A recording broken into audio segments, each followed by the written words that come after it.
Well, see the way the question is asked and also the way normally it's addressed is, people think there is something called as negative thought and positive thought.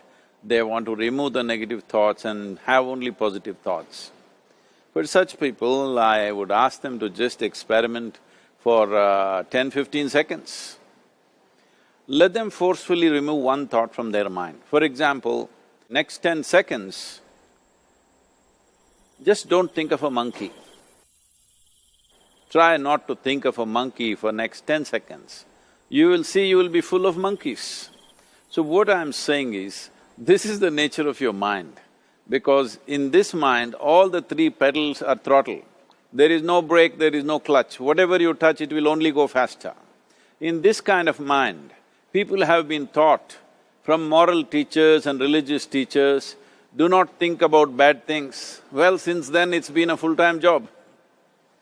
So there is no way you can handle the mind like this. This doesn't need any great enlightenment. If you spend 2 minutes with your eyes closed, you will realize you cannot do anything forcefully with this mind. So, I want to remove negative thoughts. Do not ever go in this direction, because what you want to remove will become your quality. Always you will be on it. So what should I do? The thing is this, without understanding the fundamental mechanism of this mind, because our mind, human mind, is the most sophisticated computer on the planet.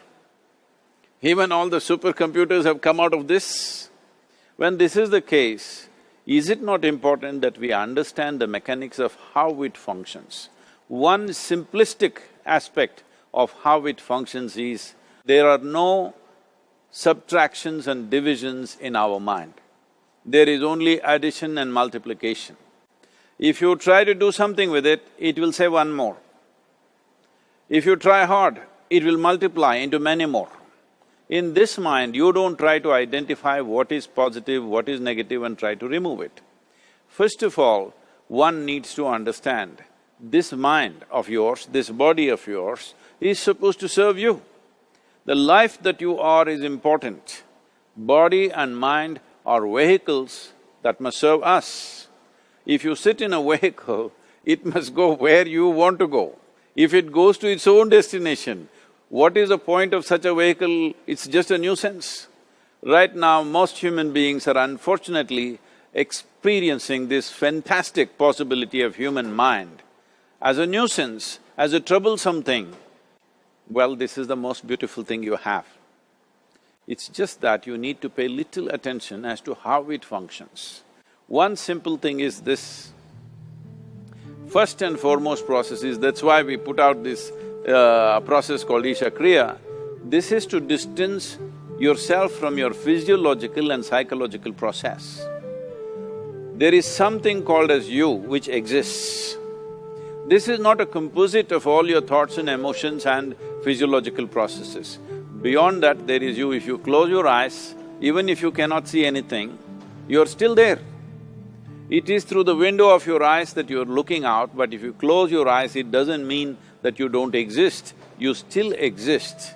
So beyond your thought, you still exist, beyond your emotion, you still exist. So that you, the life that you are, this has to come into your experience. Why is it that you're not allowing that to come into your experience, which is the most significant aspect of who you are? Who you are right now, the most significant aspect is, you and me are alive right now, this is it. What I'm thinking, what you're thinking is not the important thing. We are alive right now, that is the important thing. So, it is important that you focus on this fundamental sense of aliveness within you, and then you will see there is a natural distance between you and your thought process. Once there is a distance between your psychological process and your physiological process, this is the end of suffering. Because there are only two kinds of suffering that human beings go through, physical suffering and mental suffering. Once you create a little space between you and your mind, between you and your body, this is the end of suffering.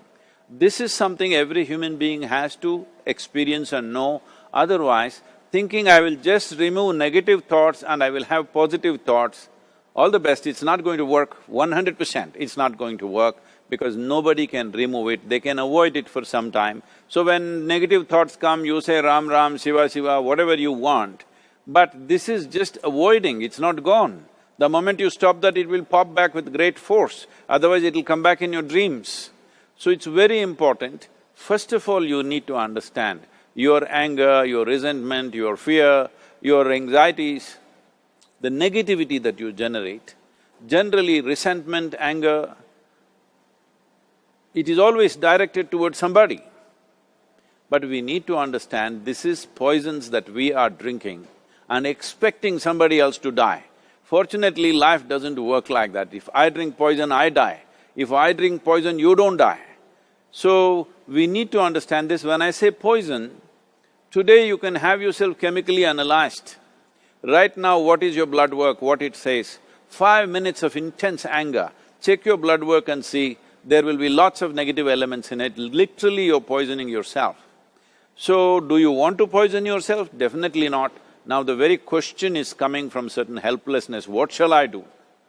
Don't do anything, just sit back and just concern yourself with something which is a life process. Maybe your heartbeat, maybe your breath, maybe just a sensation of being alive. Depending upon how sensitive or how perceptive you are, accordingly, find something. It could be a sensation in the body, it could be breath, it could be heartbeat, it could be anything, something which indicates life to you. Just pay attention to that for some time. Slowly you will see there is a distinction between what is you and what you have gathered, which includes both your physiological and psychological possibility or mess, whatever you made out of it.